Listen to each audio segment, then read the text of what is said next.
l'acqua disegna la vita e la storia si specchia sul fiume, sì, qui nasce Dolo.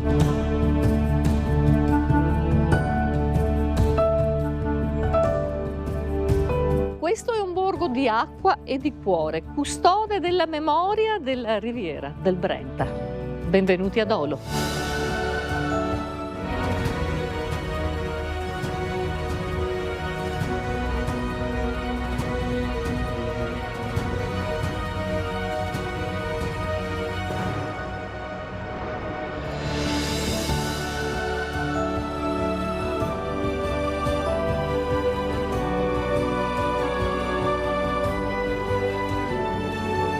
Cosa rappresenta al giorno d'oggi per Dolo essere il cuore vivo della riviera del Brenta? Lo chiediamo al suo sindaco, Gianluigi Naletto. Buongiorno. Buongiorno, benvenuta. Grazie. Significa essere una città accogliente, interattiva, capace di futuro perché generativa. Dolo nasce tra Padova e Venezia, cordone ombelicale con entrambe, la città del Santo e la città della Repubblica Serenissima. Ed è per questo che questa grande occasione di incontro fra due città importanti qui a Dolo sfocia in una gentilezza innata in ogni dolese, che oggi accoglie 4.000 studenti ogni giorno, garantisce a 15.000 persone che poi si moltiplicano fino addirittura a 100.000 utilizzatori che godono dei nostri servizi. Quindi una città che è in qualche maniera interculturale e soprattutto intergenerazionale. Ma quali sono le radici profonde che legano Dolo alla Serenissima fin dal 1400-1500? Ci sono ancora questi legami forti qui? Ci sono e sono più d'uno. Nei 1100 anni di autonomia di Venezia, Dolo ha rappresentato fin dall'inizio un punto di riferimento, con lo Squero, con il Mulino ad Acqua e attraverso la fede poi con la Madonna della Salute e quindi poi ancora con San Rocco. Sempre tutto ciò in competizione con i carraresi, quindi con la città del Santo. Dolo è questo e continuerà ad esserlo. E allora noi partiamo in questo nuovo viaggio da qui. E così. Grazie Sindaco. Grazie a te. Qui un tempo si riparavano barche, si macinava il grano e si viveva al ritmo del fiume, vero dottoressa Vulcano?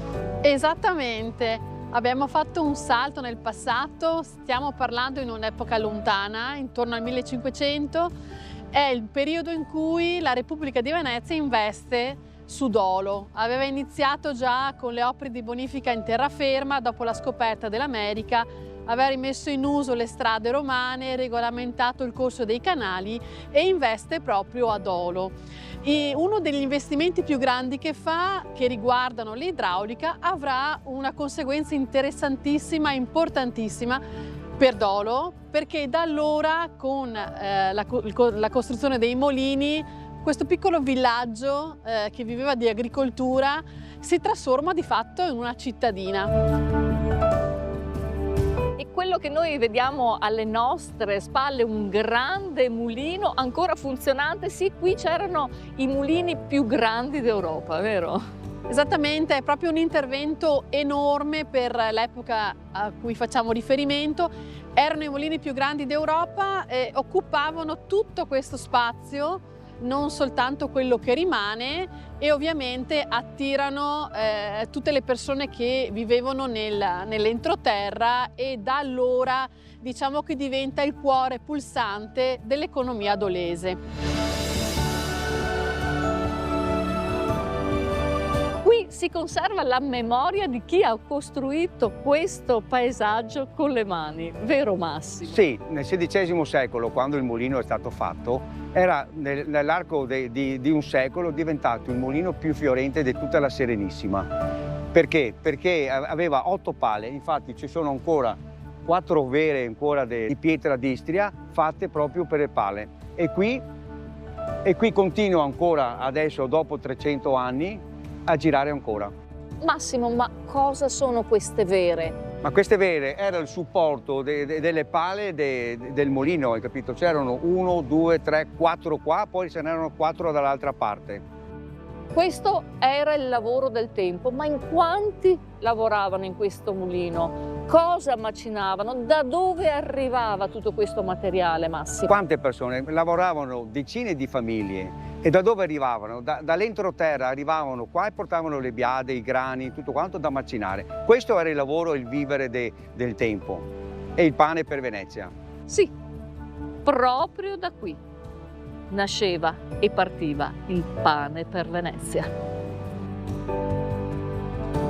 Ma dottoressa, tutto questo traffico fluviale di barche, come veniva gestito? Arrivavano qui? Esattamente, qui era la vecchia via d'acqua, è stata poi interrata intorno agli anni 30 del Novecento, era addirittura la chiusa vinciana progettata sempre dai veneziani e dietro vediamo le colonne dello Squero. Dello Squero, sì, perché qua si riparavano anche le barche. Ma ci spostiamo là, sì.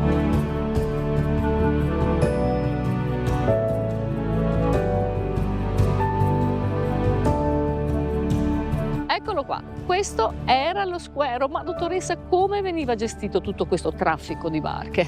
Con la presenza proprio dello Squero. Pensate che è l'unico squero presente in terraferma. Ovviamente i veneziani ne costruiscono uno qua non tanto per la costruzione di nuove barche, ma perché c'era la necessità di manutenzione delle barche che continuamente arrivavano con la materia prima, con il grano, con i cereali, che doveva essere appunto lavorata ai mulini, e poi ritornavano con i carichi di farina.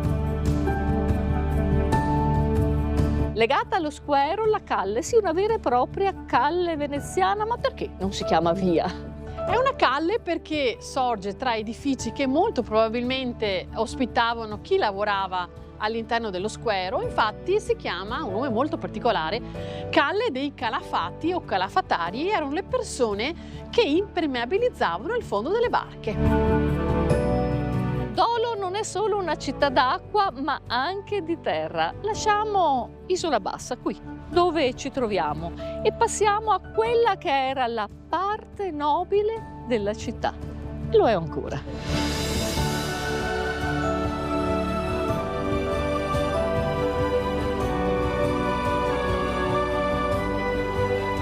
Quali sono le peculiarità delle ville di Dolo? Qui ci troviamo a Villa Dotti e ne parliamo con la dottoressa Nicoletta Bacino. Buongiorno dottoressa. Buongiorno. Sì, qui siamo a Villa Dotti, una villa particolarmente importante per questo territorio, riscoperta di recente a seguito dei restauri.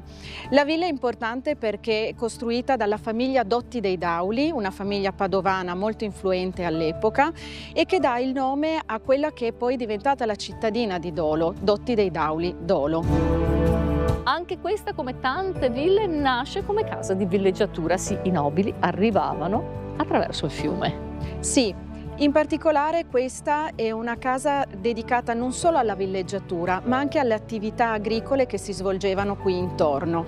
Voi dovete immaginare la villa è al centro di corti, di due corti, una a destra e una a sinistra. Qui dovete immaginare una chiesetta che si trovava in questo spazio, stalle, case d'affitto e una fervente attività agricola.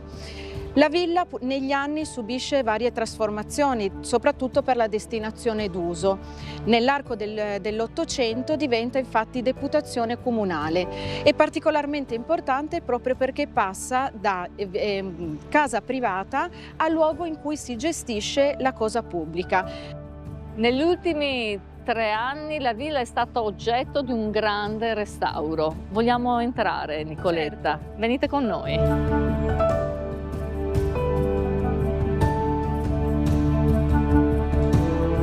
Dottoressa, negli ultimi 3 anni la villa è stata oggetto di un restauro importante, ma la sorpresa è stata grande per la scoperta.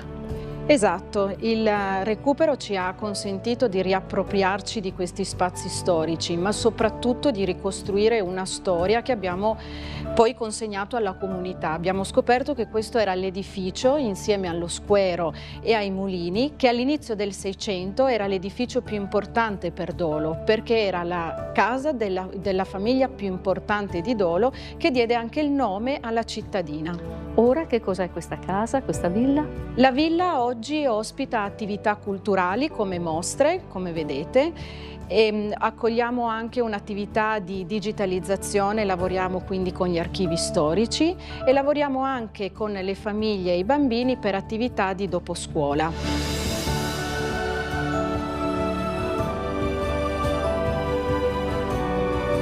Ogni settembre Dolo diventa il palcoscenico dell'acqua e la Riviera Fiorita.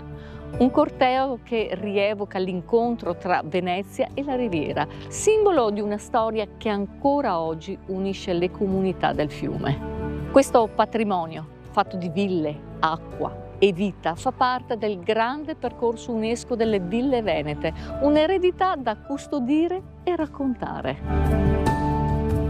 Dolo è il cuore che batte nel ritmo lento del Brenta, una città d'acqua, di mani, di memoria che continua a raccontare la riviera. Oggi Dolo è una città viva che si muove tra memoria e futuro. Qui si respira cultura, si riscoprono le ville, si vive il fiume con lentezza. Chi arriva qui trova un borgo sì da vivere e non solo da visitare.